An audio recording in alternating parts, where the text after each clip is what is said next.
Well,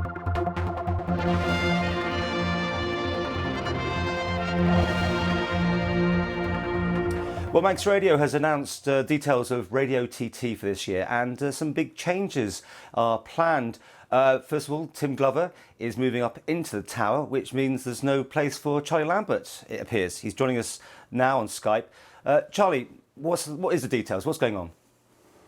Well, I mean, you've summed it up. I got a phone call from Manx Radio a couple of days ago saying that my contract wasn't going to be renewed for this year. It didn't come as a complete shock, because normally if things were going to be renewed, I would have heard a long, long time ago.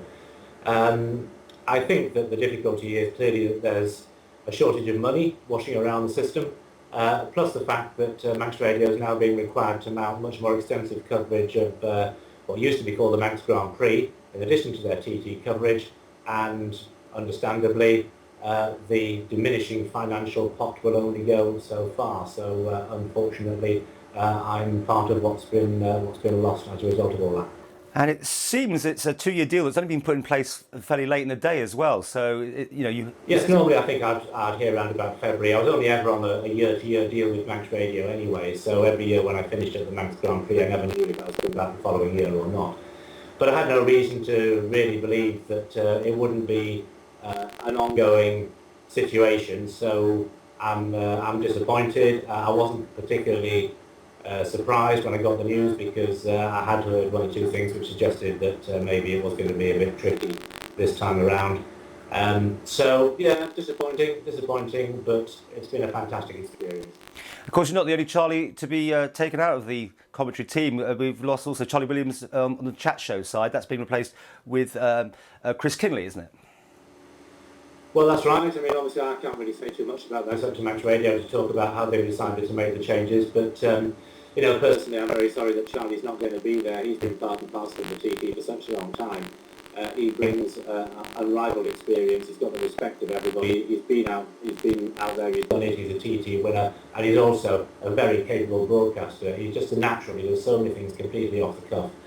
I think that he's going to be a hard act to follow, and I think Tim and Chris have got my complete respect. I know them both as mates. I've known them for a very long time. I've seen how they respond when they're under pressure, and they're both top-class professionals, and I'm sure they'll do a really good job.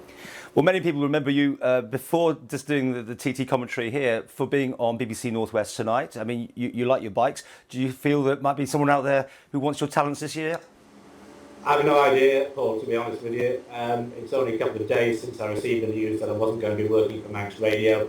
Obviously, it's a bit late in the day for me to be finding anybody else to work for during the TT, so I don't know. I think I'll probably be coming over anyway. As you know, I'm based in Liverpool, so I'll come over and soak up some of the atmosphere and just maybe enjoy watching the racing from a different position this year. And I know, Charlie, from your website alone, you've been getting a tremendous amount of feedback on the reaction of the changes. Yeah, I don't know what to say really, Paul, because I thought there might be a bit of response when the announcement was made, but it's actually been quite overwhelming. The number of people who've come on the website and just talked about how much they've appreciated what I've done, and also on Twitter, and somebody said go and have a look and see what's being said on the IoM TT forum, and I did, and there were 9 or 10 pages, and it's been amazing really, and I just want to thank everybody very much for sorry Paul for what they've said. Sorry, but it's been, it's not. I don't mind not being. Well, I do mind not being the presenter anymore. But I'm not getting emotional because of that. I'm professional, and I know that goes with the job. But when you see what people have had to say, it's really, really humbling. I just want to say thank you.